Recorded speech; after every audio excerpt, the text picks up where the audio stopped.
La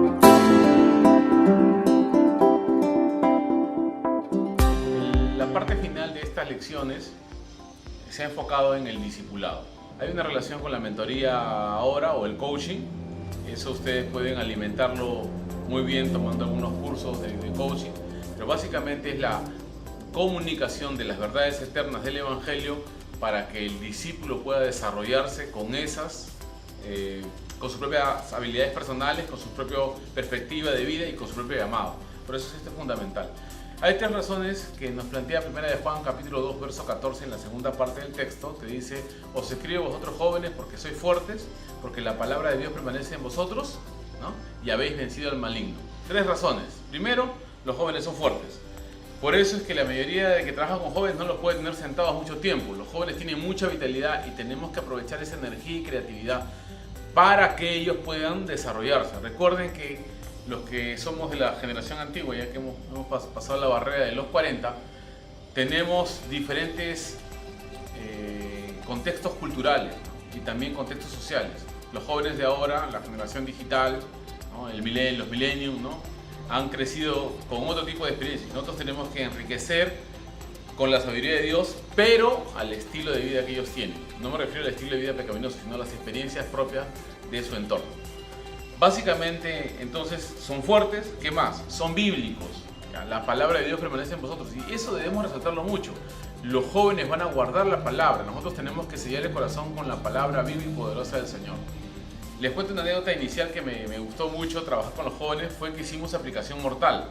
¿Qué era aplicación mortal? Teníamos una reunión celular, un grupo pequeño de 4 o 5 personas de mucha confianza, que teníamos mucha discreción y, por ejemplo, enseñábamos una verdad bíblica, ¿no? Que todo nuestro cuerpo le pertenece al Señor, que todo nuestro cuerpo es santo, porque algunos creen que el Espíritu Santo habita de acá para acá, ¿no? Y de acá para acá el diablo, ¿no? No es así. Todo tu cuerpo es santo, todos los miembros de tu cuerpo son santos.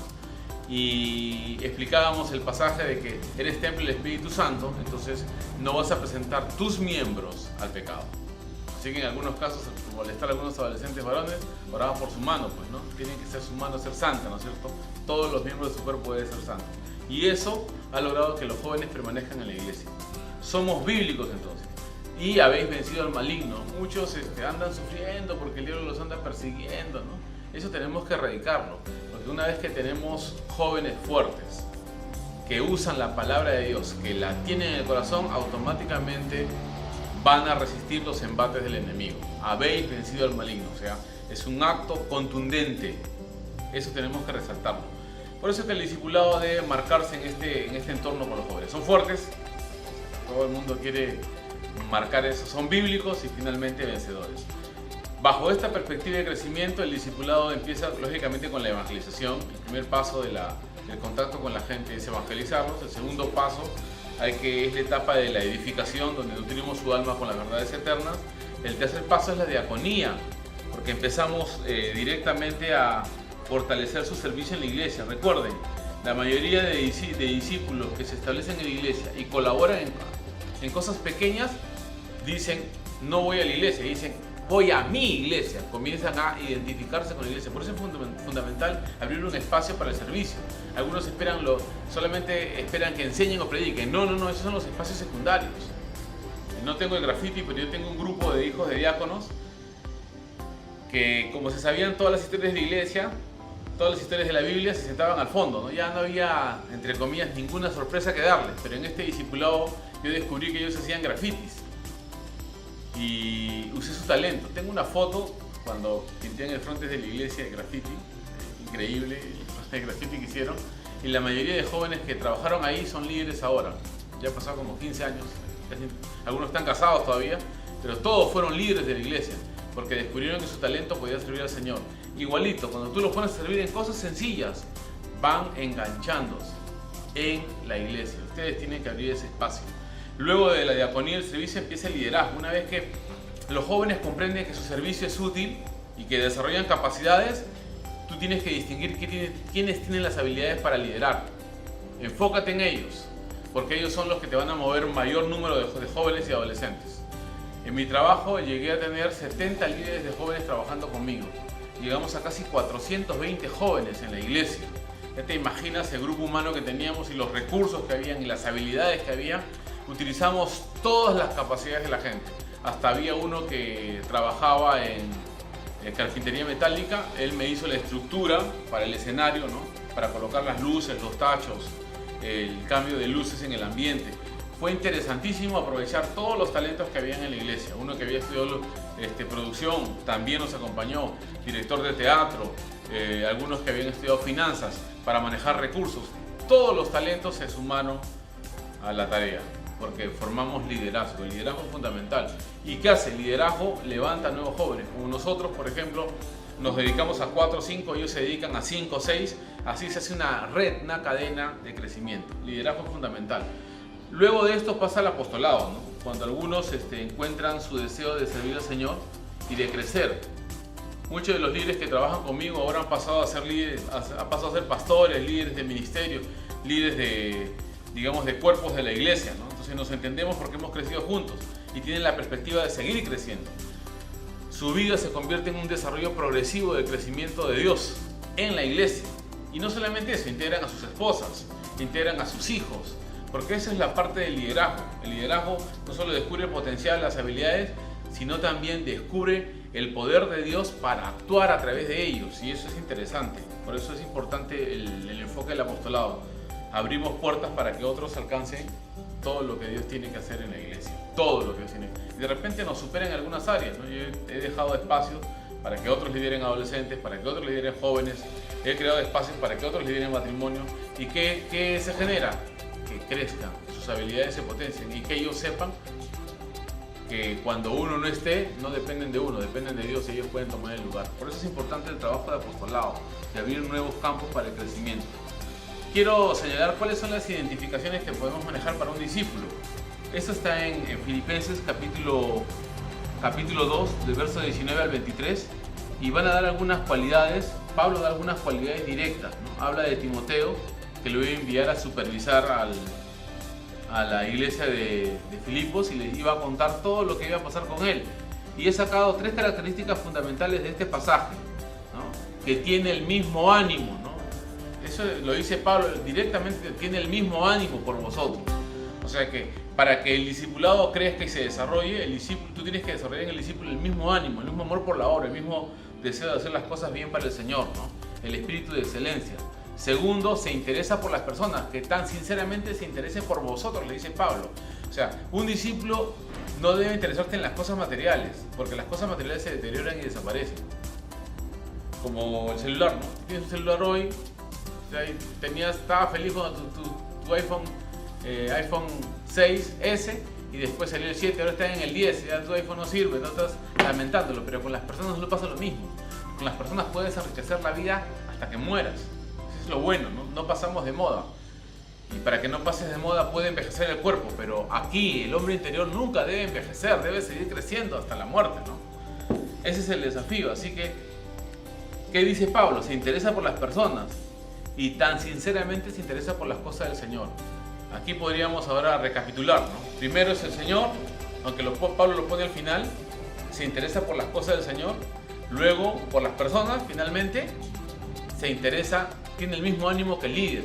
Por eso es transmisión de visión, transmisión de trabajo, transmisión de corazón. Si no quieres que tu trabajo se quede inconcluso, no trabajes en el corazón de la gente, no levantes gente con el mismo ánimo. Todo lo que hagas morirá con tu generación, pero si tú transmites esa pasión por el Señor, vive por generaciones, ¿no? Hasta ahora recordamos a Spurgeon, ya murió muchos años atrás, ¿no? Y todavía lo seguimos recordando. ¿Por qué? Porque transmitió corazón, transmitió vida a las personas. ¿Y qué hace? El Señor honra, ¿no? Tu fruto permanece. Quiero seguir entonces en esta descripción antes que me gane el tiempo, porque es importante que el discipulado quede muy marcado en nuestros corazones. Eso hace que ningún trabajo nuestro quede inconcluso. Si haces buen trabajo, Salomón va a terminar el templo, pues. ¿Ya? Así mueras, tus obras te trascienden, tu trabajo te trasciende, y así tiene que ser. El discipulado por eso es fundamental para trascender. ¿Qué más tiene que conocer? No solamente estas habilidades personales, sino que hay aspectos familiares que un líder debe conocer. Cuando Pablo le escribe a Timoteo en 2 Timoteo, capítulo 1, le dice: yo conozco tus lágrimas. Todo líder debe conocer el sentimiento de sus discípulos. Todo debe saber cuáles son sus sentimientos, ¿no?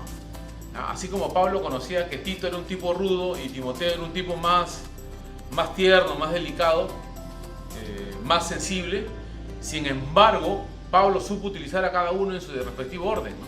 Cuando los hermanos de Corinto trataron mal a Timoteo, mandó a Tito, que era más grueso, pues, era más duro, ¿no? O sea, tenía la capacidad de soportar algunas cosas. Así también nosotros tenemos que conocer el corazón de los discípulos para evitar que, como dicen los jóvenes en términos comunes, se quemen. No debemos quemar a ningún discípulo, mandarle a hacer una tarea que lo destruya, no. Debemos conocer sus sentimientos, su corazón, su carácter, para que podamos darle responsabilidades que lo ayuden a crecer. No estoy diciendo que lo consientas, ¿no? Que lo trates y lo sobreprotejas. Estoy diciendo que ayude sus sentimientos para ayudarlos a crecer, que es muy diferente. Que conozca sus sentimientos. ¿Quién más debe conocer? Su familia, ¿no? Conozco a tu abuela Loida, a tu madre Eunice, o sea, conoce que tu padre es griego. Tiene que conocer a la familia, porque eso es muy importante en todo desarrollo de la fe, ¿no? Conocer el contexto social donde se ha desarrollado, el contexto familiar. Eso ayuda mucho porque tú puedes así ayudarlo a superar sus complejos, temores, frustraciones. ¿Qué más? Decepciones amorosas. Todo eso confluye en el trabajo de conocer a la familia, ¿no? Conocer a la persona. Finalmente, conocer sus dones. Ya hemos hablado de esto. Dice, no descuides el don que hay en ti por imposición de mandos del presbiterio. Lo hablamos en los dones, pero también acá, no descuides el don. Aviva el don. Entonces, toda persona tiene que desarrollar sus capacidades. Tiene que seguir creciendo, seguir proyectándose, ¿no? Ustedes se dan cuenta de que los músicos que se han convertido en leyenda es porque han seguido creciendo con los años y solo han terminado de componer cuando la muerte los ha alcanzado, ¿no? Ni John Lennon, ¿no? O sea, no estoy de acuerdo con algunas cosas de John Lennon, pero es interesante de que su última canción la escribieron después de su muerte, perdón, la editaron después de su muerte y la publicaron después de su muerte, ¿cierto? La lanzaron al estrellato, digámoslo así, ¿no? Imagine, ¿no? Y después Woman también, ¿no? Son canciones que están digamos, en la víspera de su muerte, ¿no? Que surgen ahí y luego amigos las perennizan. Así también, cuando haces un buen discipulado, conoces los dones de las personas, se perennizan, ¿no? ¿Qué más tenemos que conocer? Tenemos que retroalimentar a los discípulos. Esfuérzate en la gracia que has aprendido, y ese capítulo les va a ayudar mucho para retroalimentar el corazón de los discípulos. Quiero cerrar con esto porque es importante. Delegar tareas al discípulo tiene que ser constante y cada vez deben ir creciendo. Pablo le delega a Timoteo corregir lo deficiente en Éfeso y establecer ancianos. Igualito lo hace con Tito. O sea, un líder debe producir líderes. Tú tienes que producir líderes. El discipulado debe producir líderes. Si tú eres un líder, no solo transmites corazón, sino que descubres capacidades en los demás que ellos no se imaginan. Aún es más, eres instrumento de Dios para transmitirle dones que Él de repente no conoce, ¿ya? O que Dios se lo otorga por fidelidad. Ese es el desafío, ¿no? Para nosotros, para ti, para mí. El discipulado tiene que hacer que los otros sigan creciendo a áreas que tú no manejabas o lo pueden manejar mejor que tú. Porque saben que el cuerpo es fundamental, ¿no? Todas las piezas del cuerpo son fundamentales, ¿no? Que no tengas, uno dice, pero ¿por qué tengo el dedo anular? Que te lo corten el dedo anular y el meñique, nunca podrías empuñar una espada. Nunca podrías empuñar una espada. ¿Qué? Como estas dos piezas, sí, estos dos dedos son, que a veces el anular le dicen anular porque a veces uno piensa que no hace nada. No, eso hace que la mano tenga firmeza en lo que toma. Por eso que es clave que todos descubran sus capacidades en el Señor. Es fundamental. Y uno tiene que dar las tareas respectivas para que descubran esas cosas. Pablo le dio a Timoteo tareas de acuerdo a su crecimiento y le dice, establece ancianos. O sea, ya llegó la época que tú examines, ¿ya? Que sepas cómo desenvolverte en la casa de Dios. Te escribo estas cosas para que sepas cómo debes actuar, porque la iglesia se convierte en columna y baluarte de la verdad, y tienes que levantar columnas y baluartes.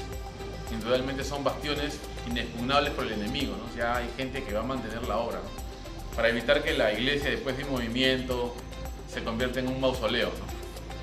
Sea todo espectacular de jóvenes y el día siguiente no veas a nadie. Eso no debe pasar, nunca te debe pasar, ¿ya? Así que lo primero que debes es la tercera decisión más importante de tu vida, después de aceptar al Señor, después de casarte, va a ser elegir un discípulo que te va a suceder en todo lo que hagas. Así no vayas a morir, tienes que tener discípulos por si acaso, ¿no? Porque uno no sabe. Así que los dejo con esto. Este es el desafío, entonces, delegar tareas para que la gente siga creciendo y siga proyectándose. Y esto es muy importante. Quiero señalar lo siguiente, ¿no? El trabajo pastoral cumple el propósito de Dios para desarrollar un discípulo eficaz con el fin de ayudarlo a madurar y que él también ayude a otros discípulos, se convierta en un modelo, en doctrina, en conducta, en propósito. Porque él debe estimular el desarrollo de sus talentos y dones espirituales para ejercer un servicio de excelencia a Dios. Ese es el desafío para ti y para mí. Por eso, cumple tu trabajo de coach, ¿no? Cumple tu trabajo de entrenador, cumple tu trabajo como discipulador y verás que los años no pasarán en vano y te mantendrás joven y vigente en la obra de Dios. Gracias, un abrazo, que te bendiga.